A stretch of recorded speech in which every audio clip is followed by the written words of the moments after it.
বাংলাদেশের রাজনীতিতে ক্ষমতাচ্যুত আওয়ামী লীগের পুনর্বাসনে যারা উদ্যোগ নেবেন, ইতিহাসে তারা গণশত্রু হিসেবে চিহ্নিত হবেন বলে মন্তব্য করেছেন বৈষম্য বিরোধী ছাত্র আন্দোলনের আহ্বায়ক হাসনাত আব্দুল্লাহ।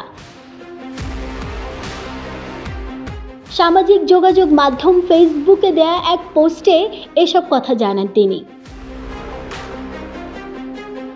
হাসনাত আব্দুল্লাহ জানিয়েছেন, ছেলেদের রক্তের ওপর পা রেখে দিল্লিকে কিবলা বানিয়ে ক্ষমতার মসনদে যাওয়ার আকাঙ্ক্ষা জনগণের মুক্তির নিয়তের সঙ্গে বিশ্বাসঘাতকতা।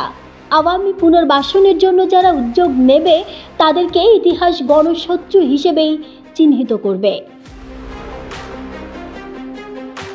হাসনাত আব্দুল্লাহ আরও লিখেছেন, জুলাই অভ্যুত্থানের স্পিরিটকে ধারণ করে যারা গণমানুষের আশা আকাঙ্ক্ষার প্রতিফলন ঘটাতে চায়, তারা ২৪ পরবর্তী বাংলাদেশ আওয়ামী লীগের বিচার নিশ্চিত করার দাবি ছাড়া আওয়ামী লীগ নিয়ে রাজনৈতিক অঙ্গনে আর কোনো দ্বিতীয় বক্তব্য দিতে পারে না।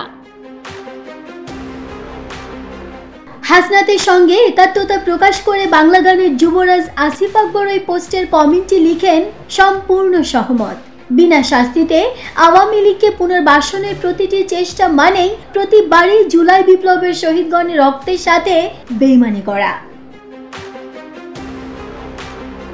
ওই পোস্টের কমেন্ট বক্সে বৈষম্য বিরোধী ছাত্র আন্দোলনের চট্টগ্রাম বিশ্ববিদ্যালয়ের অন্যতম সমন্বয়ক খান তালাত মাহমুদ রাফি লিখেন, আওয়ামী লীগকে পুনর্বাসিত করার আলাপ দেয়া মানেই ফ্যাসিবাদের খুনকে বৈধতা দেয়া। তবে কি তারাও ফ্যাসিস্ট হতে যাচ্ছেন?